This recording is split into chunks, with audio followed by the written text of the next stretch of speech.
Amados irmãos, amadas irmãs, podemos ver quão atuais e preciosas são essas lições do Getsemane na questão de vigiar e orar. Nós podemos ver que o Senhor havia pedido aos seus discípulos para vigiarem com ele. Esse é um primeiro aspecto. E quando ele voltou da oração dele, ele viu os discípulos dormindo. E ele falou para os discípulos que eles deveriam vigiar e orar para não entrarem em tentação, querendo dizer que até a fé deles seria testada pelos fatos que iriam acontecer e que eles deveriam vigiar e orar para não desfalecerem na fé. E falou a eles de uma maneira muito clara: o espírito, na verdade, está pronto, mas a carne é fraca. Vimos a importância de vigiar e orar. Não adianta você vigiar e não orar, não adianta você orar e não vigiar.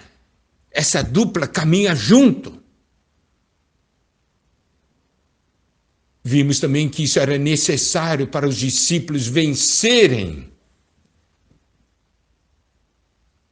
Mas, mesmo tendo falado, quando ele foi orar novamente e voltou, ele achou-os outra vez dormindo. Seus olhos estavam pesados. Eles também não sabiam o que responder quando o Senhor falou com eles a segunda vez. Eles estavam dormindo de tristeza, estavam muito tristes. E o sono, dormir, faz alguém fugir disso. E ocorreu uma terceira vez. E quando o Senhor voltou, encontrou, diz: ainda dormis e repousais. É chegada a hora. O Filho do Homem está sendo entregue na mão de pecadores. Levantai-vos, vamos, eis que o traidor se aproxima. E nós vimos o seguinte: enquanto os discípulos dormiam, o inimigo estava muito desperto, ativo, fazendo as coisas contra o Senhor. Amado irmão, amada irmã, enquanto nós dormimos, o inimigo está trabalhando, está atacando. Por isso o Senhor nos diz que devemos vigiar e orar. Amados irmãos, amadas irmãs, precisamos hoje tocar nessa realidade. Você sabe,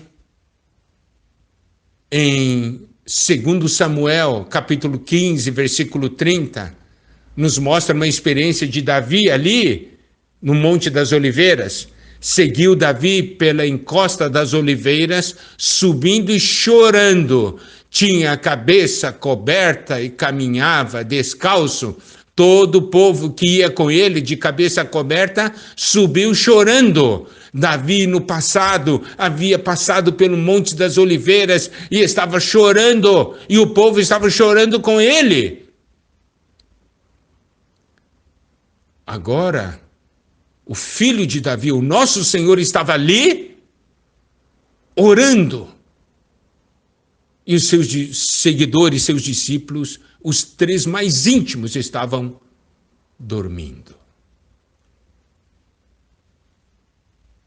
Oh, amados irmãos, amadas irmãs, nós precisamos perceber que o inimigo de Deus quer que a gente durma, que nós não tomemos a palavra de vigiar e orar como uma palavra de advertência, uma palavra forte e necessária. Agora, eu gostaria de compartilhar com os irmãos um pouco mais sobre a experiência desses três discípulos, Pedro, Tiago e João. O Senhor escolheu esses três para terem três experiências. E essas experiências foram experiências exclusivas. São experiências para os íntimos. A primeira experiência que nós acabamos de ver agora foi essa do Getsemane, o que nós entramos em detalhes. Não é a primeira no tempo. A primeira experiência abordada. Agora vamos ver a outra experiência exclusiva dos três. Foi no Monte da Transfiguração. Lucas, capítulo 9, versículos 28 a 32. Cerca de 8 dias depois de proferidas estas palavras, tomando consigo a Pedro, João e Tiago, subiu ao monte com o propósito de orar. E aconteceu que, enquanto ele orava, a aparência do seu rosto se transfigurou e suas vestes resplandeceram de brancura. Eis que 2 varões falavam com ele, Moisés e Elias, os quais apareceram em glória e falavam da sua partida que ele estava para cumprir em Jerusalém. Preste atenção, lá no Monte das Oliveiras, aliás, ali no Monte da Transfiguração, o Senhor foi orar e enquanto estava orando, seu rosto se transfigurou e suas vestes resplandeceram. Daí apareceram Moisés e Elias e começaram a falar com ele. Falavam sobre o quê? Da sua partida que ele estava para cumprir em Jerusalém. Agora vamos ver os discípulos. Versículo 32. Pedro e seus companheiros achavam-se premidos de sono, mas conservando-se acordados, viram a sua glória e os 2 varões que com ele estavam.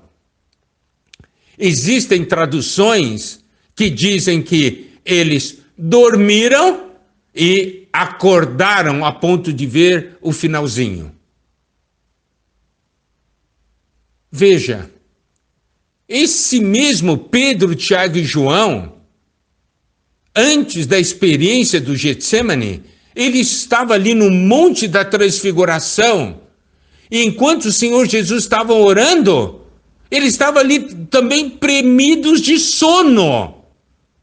Como eu disse, algumas versões dizem que eles dormiram e depois acordaram. E quando eles acordaram, viram a glória do Senhor e dos 2 varões que com ele estavam.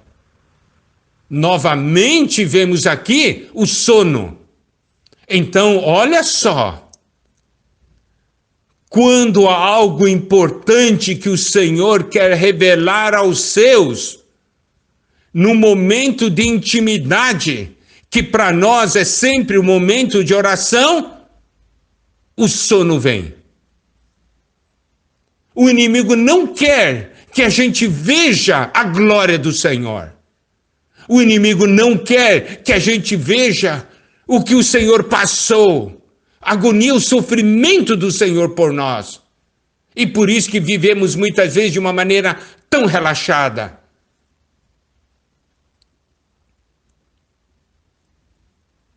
Não é assim?